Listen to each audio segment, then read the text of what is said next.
Asawang politiko ng isang kapamilya singer-actress, hindi dadalo sa proyekto ng kanyang asawa. Ang dahilan, tingnan ang mga detalye.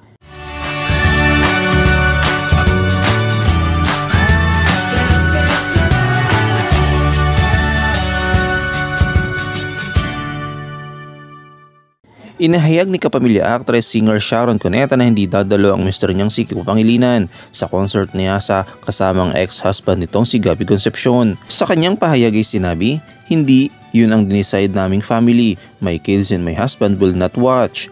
Ang mga anak ni Sharon kay Kiko ay sina Frankie at Miel, may adopted son sila na si Miguel. Anak naman ni na Sharon at Gabby si Casey Concepcion. Sinabi ito ni Sharon sa press ko ng concert nila ni Gabby na Dear Heart, the concert na ginanap noong September 15. Nilinaw ni Sharon Cuneta na hindi man dadalo si Kiko, walang problema umano ang pagsasama at pagbabalik tambalan ni na megastar at Gabby sa concert scene. Kaya hindi raw di-issue kay Kiko ang pagreakto nila ni Sharon at ni Gabby. Paliwanag ng singer-actress, kasi ayoko namang masaktan sila. At saka syempre ayokong para mailang din kami ni Gabby. Kasi after all, we're talking about our history and everything in the past. This is for our audience. And I don't think na kailangan pang makita ng asawa at mga anak ko yan, except Casey of course. He's one of the coolest. You know, when I did a love scene with Richard na minsan minahal kita and some people were saying, uy sobra na. My husband would tell me, nakakatuwa, I have no problem with it. I don't know what's their problem, ganun siya. So bago natuloy ito, sabi niya, sana naman matuloy na yan kasi laging hindi natutuloy.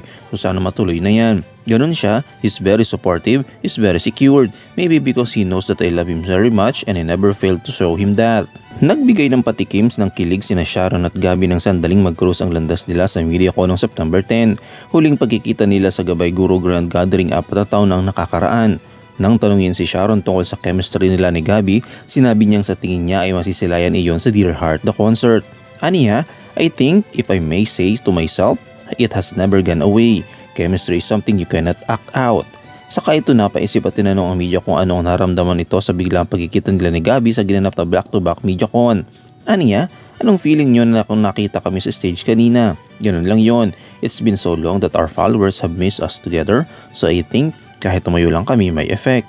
So if you think about it, when we sing the songs that our followers have grown up with, songs are from movies, songs that they can identify with us, kahit hindi sa movies namin, it will mean something. I think chemistry cannot be created.